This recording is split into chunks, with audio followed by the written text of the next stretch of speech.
लोक म्हणतात सगळं नशिबात लिहिलेलं असतं, पण खरं सांगू, लाईफमध्ये ना फक्त 20% नशीब असतं आणि 80% तुमच्या हातामध्ये असतं.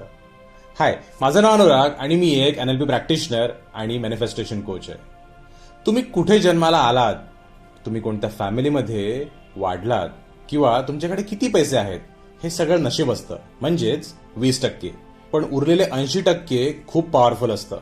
तुम्ही रोज काय विचार करता, त्यावर कुठली ऍक्शन घेता, की फक्त कंप्लेंट करत राहता, तुम्ही हार मानता की पुन्हा ट्राय करता, हे सगळं तुमच्या हातामध्ये असतं.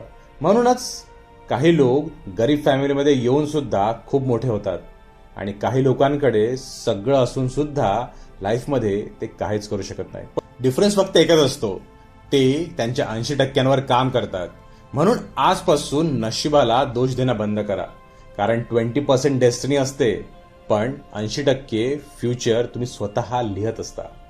If you seriously want to take charge of your 80% of your life and need to identify your need sequence, your values and priorities, then comment yes for more clarity.